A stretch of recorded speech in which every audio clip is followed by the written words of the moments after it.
ஆற்று மணல் தட்டுப்பாட்டை தவிர்க்கும் வகையில் செயற்கை மணல் உற்பத்தியை அதிகரிக்க அரசு உதவ வேண்டும் என்ற கோரிக்கை விடுக்கப்பட்டுள்ளது. தமிழகத்தில் ஆற்று மணல் அதிகளவில் எடுக்கப்பட்டதை அடுத்து பல ஆறுகள் பாலைவனம் போல காட்சியளிக்கிறது. இதனால் நிலத்தடி நீர் குறைந்த காரணத்தால் ஆற்று மணல் எடுக்க தற்போது தடை விதிக்கப்பட்டுள்ளது. இதன் காரணமாக மணல் தட்டுப்பாடு ஏற்பட்டதுடன் பல இடங்களில் கட்டுமான பணிகளும் பாதிக்கப்பட்டுள்ளன.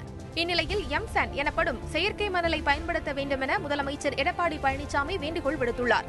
12 mm அளவுள்ள ஜல்லியை மிஷினில் போட்டு அரைத்து 4.5 mm சைஸில் பில்டர் செய்து அதை தண்ணீரில் நன்றாக கழுவி அழுக்கை பிரித்து மணலை தனியாக பிரித்து எடுக்கிறார்கள்.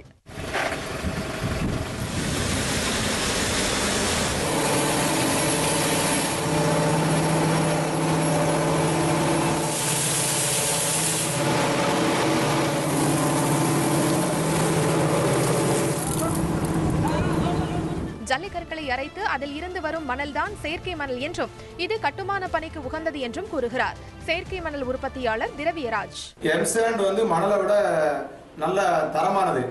நம்ம நிறைய இடத்துங்கள்ல இதை கொடுக்கறதுக்கு கவர்மெண்ட் இன்னும் நம்மளுக்கு இந்த என்ஓசி அப்ரூவல் கொடுக்கறதுக்கு கவர்மெண்ட் நம்மளுக்கு ரெடி பண்ணணும். ரெடி பண்ணி இந்த தகுந்த இடத்துல அவங்க அப்ரூவல் கொடுக்கறது ஈஸியாக ஆகணும். இன்னும் கொஞ்சம் ஈஸியாக ஆகினாங்கன்னா அது நம்ம நிறைய இடத்துங்கள்ல போடலாம். தமிழ்நாட்டில் இங்க போட்டோம்னா இன்னும் நிறைய இடத்துங்கள்ல இந்த வேஸ்டேஜ் கல், அதாவது நம்ம பில்டிங்க்கு எதுக்குமே உபயோகப்படுத்த முடியாம கல், அந்த குண்டுக்கல், அந்த வெள்ளைக்கல், மலை மண் இதெல்லாம் இருக்கு. இதெல்லாம் எடுத்தாச்சுன்னா நம்ம அரைச்சாச்சுனாலே செயற்கை மணல் நம்ம அதுல இருந்து தயார் பண்றோம். அப்ப அது ஆற்று மணல் மாதிரியே தான் நம்மளுக்கு அது வரும்.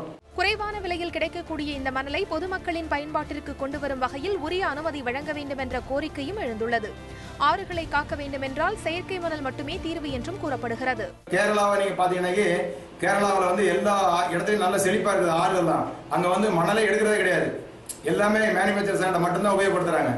அது மாதிரி கர்நாடகா அதே மாதிரி இவங்க இந்த மாதிரி 2 இடத்துலலாம் அந்த மாதிரி பண்ணிட்டு இருக்காங்க. நம்ம தமிழ்நாட்டில் இன்னும் கொஞ்சம் இவங்க நிறைய இடங்களை நம்மளுக்கு போதுமான இடத்தை தந்து இந்த லைசன்ஸ் கொடுத்தாங்கன்னா போதும். லைசன்ஸ் கொடுத்தாலும் எல்லாரும் போடுறதுக்கு இப்ப ரெடியா இருக்கிறாங்க.